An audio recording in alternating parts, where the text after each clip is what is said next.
I might not know what he calls me to, but he, right? And so I remember as a little kid hearing that song, I thought, wow, life is amazing because God calls us. God invites us to partake in his life. And then, as most of you, I imagine, I left my home country when I was 10, and we immigrated with my family to Canada. And at that point, I started going to a new school, change of life, new life. And at that point in time, for me, it was clear that it was the first time that I found out that there were other religions in the world. Because when I was growing up in Colombia, like the Philippines is mostly a Catholic country, and so when I went to Canada, I was like, wait, there's people who don't know who God is? They don't know who Jesus is? And I remember being with my classmates who were from India. I also had Taiwanese classmates, and so this thing. I mean, I probably wasn't thinking in these terms, but I was aware. Why did God bring me here?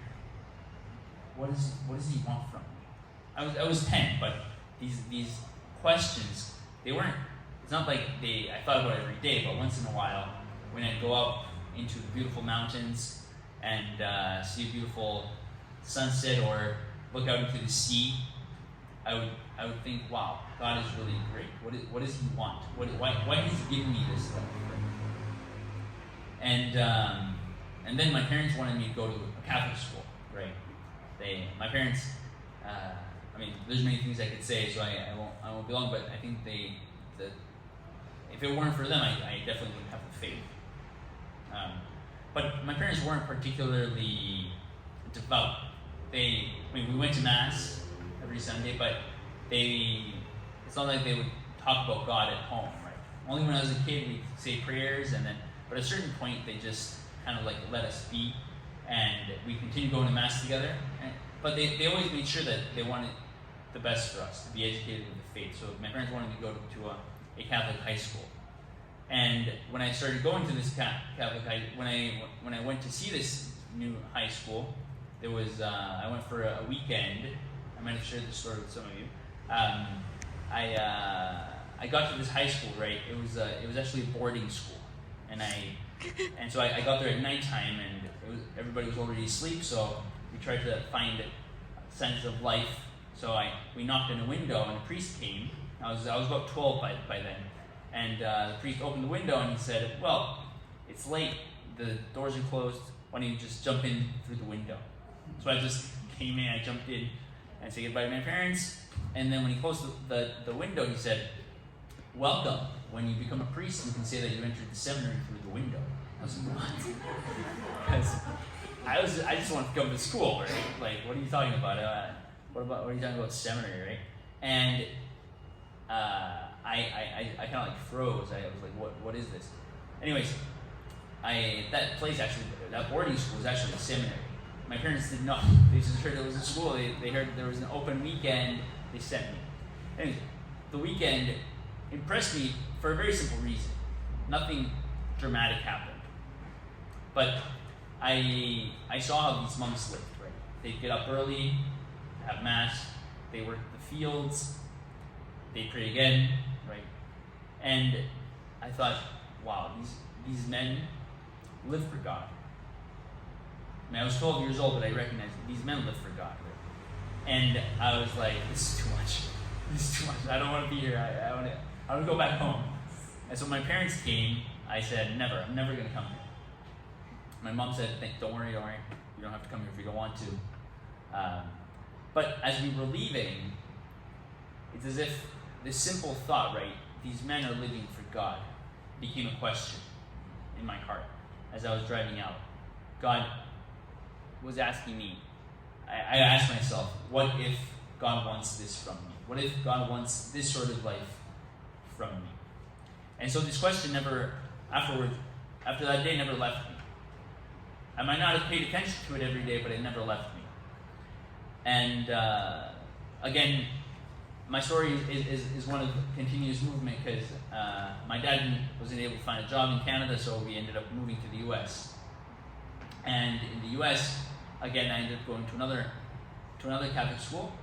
And at this point in time, I was getting ready to graduate from high school. And so I went to I still had this question. I never told anybody. I told one good friend, but he was like, don't worry. You'll be able to get a girlfriend, don't worry. But he didn't really understand that it was really a question that I always had. What if God wants something like that for me? So when I was about to graduate, I went to and asked the priest, what do you think I should do? And he said, don't worry. If just go to university, study, and if this voice is true, then if it comes from God, it will not lead you. You will have to look at it, right? But you still have time. So I went to university, and so I went with that idea, right? To study, but also to see if this voice was true, if it continued, right? And in university, God gave me some new friends that, with them, I was able to verify what this voice might be asking me in my life.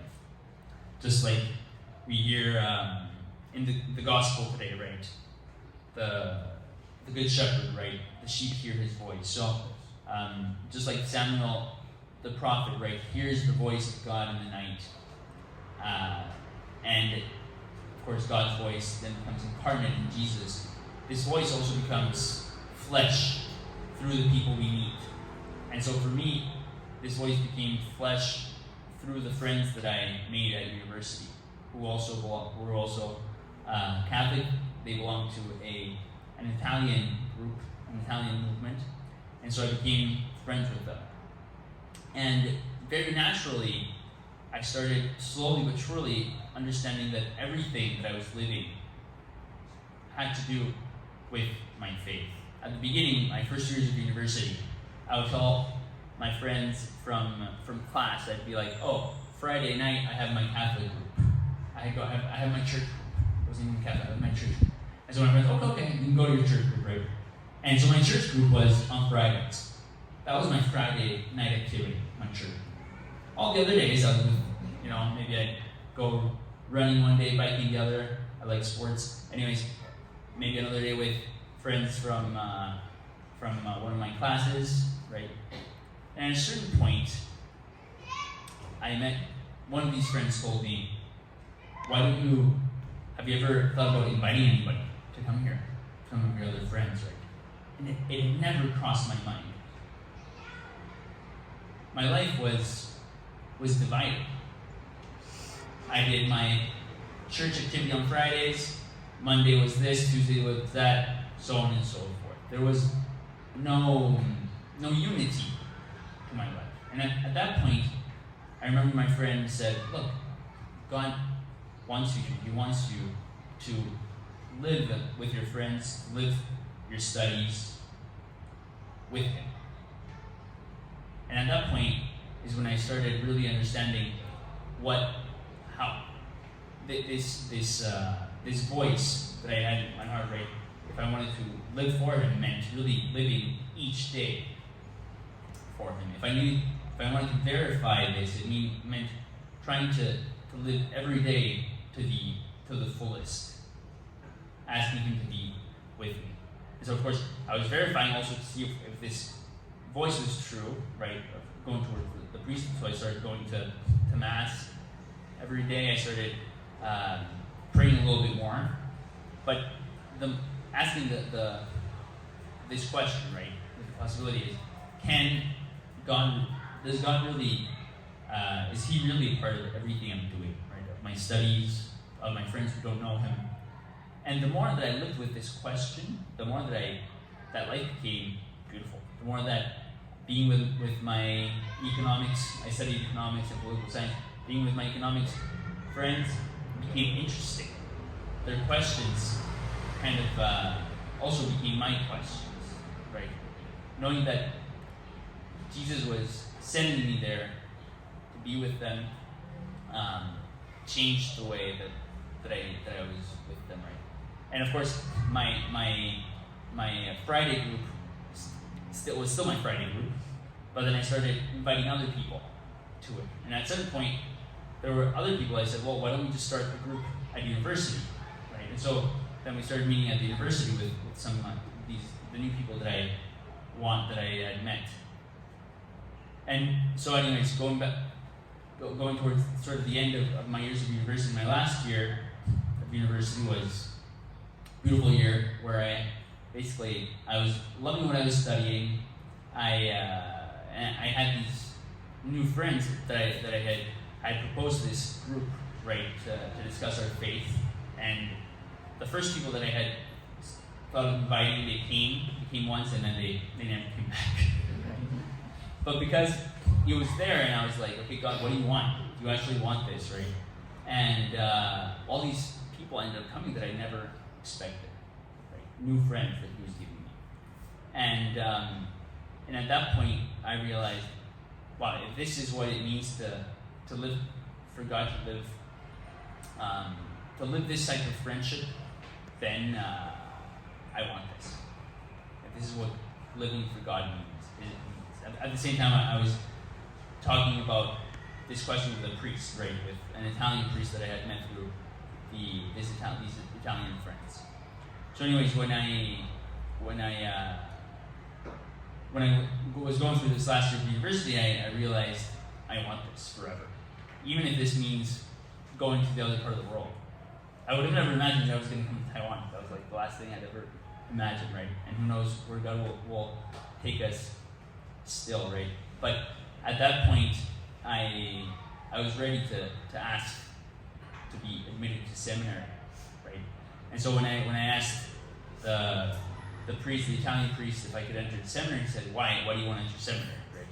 And so of course I told him some of my life stories, of course, from when I was a kid, all these different signs that God had given me. They said, "Look, ultimately, I understand that this voice that is calling me, that is to live for Him, really has become flesh with these friends. And if it means giving my life for these friends, even if I have to leave to go somewhere else, it's for the same thing, to be able to share this friendship with other people." And at that point, I didn't really know that this group of priests was missionary. They were in the U.S. and other countries, but I didn't know they were in Taiwan. I had no idea where I'd be sent. But I said, I want to follow this friendship. And so I ended up going to the U.S. first and then to Italy. And then when I got to Italy, I said, "Oh, they'll probably want me to stay in Italy, right? Because I've been around so much." And then I was there for a couple of months, and then they said, "Well, do you want to go to Taiwan?" And so here I am, right? So I think for me, responding to the vocation really is sharing with other people the friendship that God has shared with me, that has become flesh, and that continues to share with me. This is what I look forward to every day here in Taiwan with the people I meet. And I have also found his flesh here, his friendship here. So I think that for us who have left our countries for different reasons, we find ourselves here, and God sends us. He sends us to share with others precisely what we have been fortunate to have experienced already. So this is also, I think, what He calls all of us, regardless of whether we're priests or sisters or husbands or wives or children or simply here for work. God wants us really to share what we've found with the people He gives us, with the friends that maybe we don't know, that He's already